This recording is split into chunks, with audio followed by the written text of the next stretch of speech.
Hello guys, welcome back to the channel. It's your boy, the God Gamer himself, Harriet.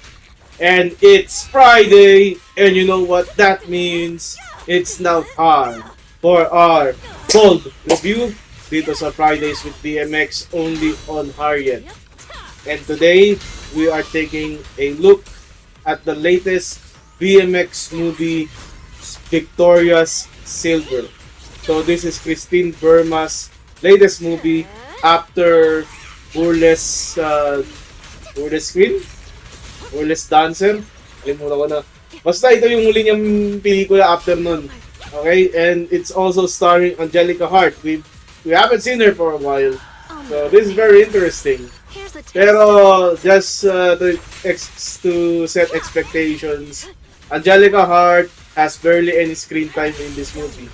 Okay, so we're just mainly going to look at Christine Burmas, Victor Relosa, and Golda Cerrone. Okay, so the nomenclature of the movie is quite familiar. Let me explain bakit. It is because it is a sequel. It is a direct sequel to Selena's Gold. Now, if you all remember Selena's Gold, it is my first ever breakthrough movie where I got a lot of views and I got a lot of reactions. It is a movie starring Angelica Ang, and it also has that infamous scene kung saan binuhos ni Kang yung gatas, tapos natuwa si Jay Manalo, ininom niya yung gatas sa putay ni Kang. So, yun yung eksena yun yung pelikula na yun. So, kung may nakita kayong parang eksena sa TikTok, sa Reels, na nakita si Jay Manalo sumisip-sip ng gatas sa puday ni Angelica Ang, ito na yun, Selena's Gold yun. So, what made Selena's Gold very unique is its setting. It is set in 1943, if I'm not mistaken, 1942-1943, within the annals of World War II. So, yung pananakop ng mga Hapon. So, you see a lot of Japanese occupation influence here. At yung kwento nun is, it's an incest story. At si Domeng, yung karakter ni Golda Cerrone, na-in-love dito kay Selena, yung karakter ni Angelica, habang sila ay nasa isang bubong ni Tasho. Okay? Ay, ni Tiago. Ni Tiago. Played by Jay Manalo. Hindi alam ni Jay Manalo na anak niya si Angelica, si Selena, pero nalaman niya yun. Hindi niya nasabi yung totoo. So, napatay ni Selena yung kanyang sariling ama na hindi niya alam na tatay niya si Jay Manalo at tumakas sila. Sinunod nila yung bahay. They burned it down. Okay? Tapos iniwan ni Selena itong si Domeng sa kalsada as pinagkatian nila yung ginto. Kaya nga, Selena's Gold. Ang maganda kasi sa Selena's Gold, it also like a play on the words. Okay? Like, Gold kasi yung pangalan ng bida ng pelikula ay Golda Cerrone. So, Selena's Gold. Kanya si Golda Cerrone. Diba? And, I think yun yung gusto ko. Gusto kong, tipo na play on words Selena's Gold. Kasi, Golda Cerrone. Well, dito kasi sa Victorious Silver, walang Silver as Cerrone. So, wala. So, we are back here, 1944. It is nearing the end of the Japanese occupation sa Pilipinas. At meron tayong dito si Victoria o si Tonyang ang kanyang palayo. Victoria na lang. Si Christine Burmas, tumakas siya at inaruga ni Domeng. So si Domeng may mga flashbacks, may mga PTSD siya sa kanyang experience with Selena. Di siya get over kasi mahal na mahal niya si Selena, and this movie used a lot of resources from the movie Selena's Gold. So mga flashback scenes dito. Okay? Itong si Toyang, si Victoria, meron siyang symptoms. So ano mong term? Dual split personality. Isa siyang dating panandaliang aliw at siya ay nakaranas ng masasamang mga pangyayari doon sa brothel. Kasi mga katalag niya, mga comfort woman siya. Okay, comfort woman siya ng mga Hapon. Hindi lang hapon, may mga Pilipino rin eh. Basta sa brothel siya, comfort women siya, at siya ay nakatakas sa mga pang-abuso. Meron siya ditong kaibigan, si Trining, played by Angelica Hart, at ito yung naging kaibigan niya sa brothel. So we got this one. Masasabi ko dito is, with regards to the story that they're trying to tell, is meron split personality itong si Victoria. Na paggabi, napapaniginipan ni Victoria na nakikipagtalik siya sa brothel, and dito para siyang sinasapian. At ang unang niyang biniktima ay itong karakter ni Gold na si Domeng. So nagtalik sila.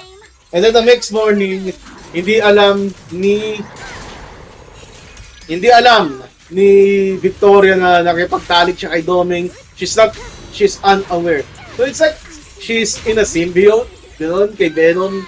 Hindi niya alam anong nangyari sa kinabukasan, may nangyaring sex scene pala, nagtalik pala sila ni Domeng. Si Domeng alam yung nangyari, pinaliwanag niya, pero pero di maintindihan ni Victoria bakit nagiging gano'n si Domeng.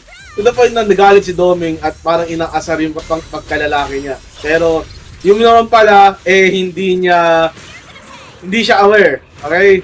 At pinento ni Victoria yung kanyang karanasan. So yeah, Victoria has a split personality dito.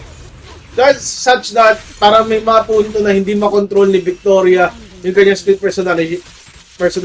She is forced to leave the custody of Domeng. Naglakbay siya, pero it was for all the wrong reasons kasi ginahasa siya ng dalawang lalaki, si JD Aguas saka si Joel Saracho.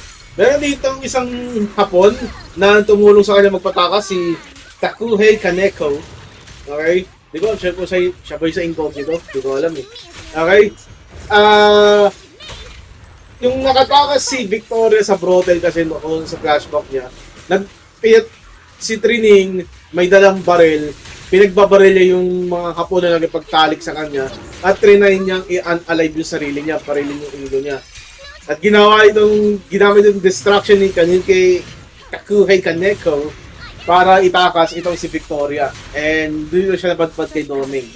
Ngayon, same case, nagbaon ng baril itong si Victoria on the behest of Domeng. Binaril niya yung gumahasa sa kanya sa daan, pero di niya naggawa i-unalive yung sarili niya. Nagkataon bumalik itong si Victoria sa poder ni Domeng. Si Domeng desidido na lumapit at sumali sa himagsikan laban sa mga Hapon. Kasi alamin natin mga dates dito. It's around dumating si Victoria around Good Friday, so there are a lot of time skips dito.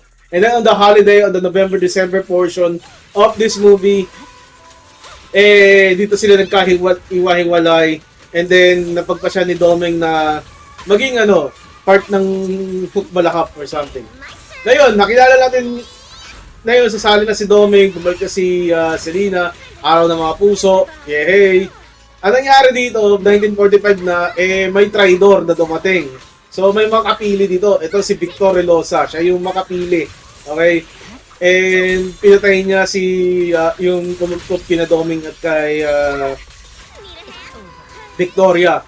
Kasi kung makapili ka, ikaw ay pro-Japanese. Okay? So, ikaw yung spiya. Narinig ito ni Toyang sa ni Domeng at sinugod nila, nabaril nila yung mga Hapon. Isa sa mga baril na Hapon, napatay na Hapon ni Victoria, ay yung mismong Hapon na lumigtas sa kanya na si Takuhei Kaneko. Ayun. Si Victor Relosa nagpanggap na biktima kahit siya yung makapili na nagtraidor dun sa nagpupot kina Domeng at kay Victoria. Siya yung nagpanggap siya at inarugaan siya ng dalawa. Tapos sinapian ulit si Victoria ng kanyang pass. Okay? At nakipagtalik dito sa makapili na to. Ito ay dahil nga bulag si Domeng, bulag siya eh. Salinas bulag si Domeng mula ng Selena's Gold, meron siyang heightened senses. So, it's a common cliche in movies. Narinig niya yung mga ungol ni Victoria sa ni Makapili. Trinay niyang patayin yung Makapili pero di niya magawa. Tinago na lang niya yung baril. Ngayon, hindi alam ni Victor Elosa yung Makapili na may ganitong simptomas itong si Victoria na nagiging wild siya gabi-gabi. At ang nangyari dito ano ba yun? Ang nangyari dito trinay niya makipagtalik ulit kay Victoria. Pero this time, nakita ito ni Domeng at pinatay niya si Victor Elosa gamit ang itak. At after ito, umalis na sila Victoria saka si Domeng sa pamamahay nila. Baka siguro kasi nakatay sila sundalong Pilipino or something. Pero ganun na. Ganun na yun ang ending.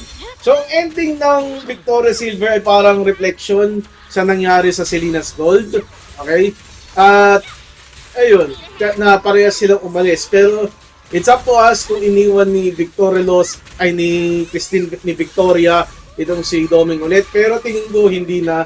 At dito na nagtatapos yung chapter ni Domeng sa buhay ng World War II. Kasi patapos na yung World War II dito, patapos na yung Japanese occupation dito sa puntong ito, nakabalik daw si MacArthur So, ayan. What can I say about this movie? It's a fitting conclusion arc on Domeng in his story kasi Selena's Gold ended with a cliffhanger kung saan iniwan lang ni Selena itong si Domeng, we don't know.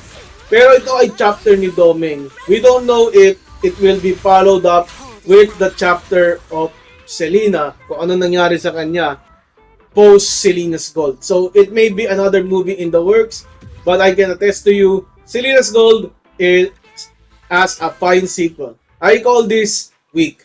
Now, thank you for watching. Leave a like, subscribe to the channel. Thank you for watching. Goodbye, everyone.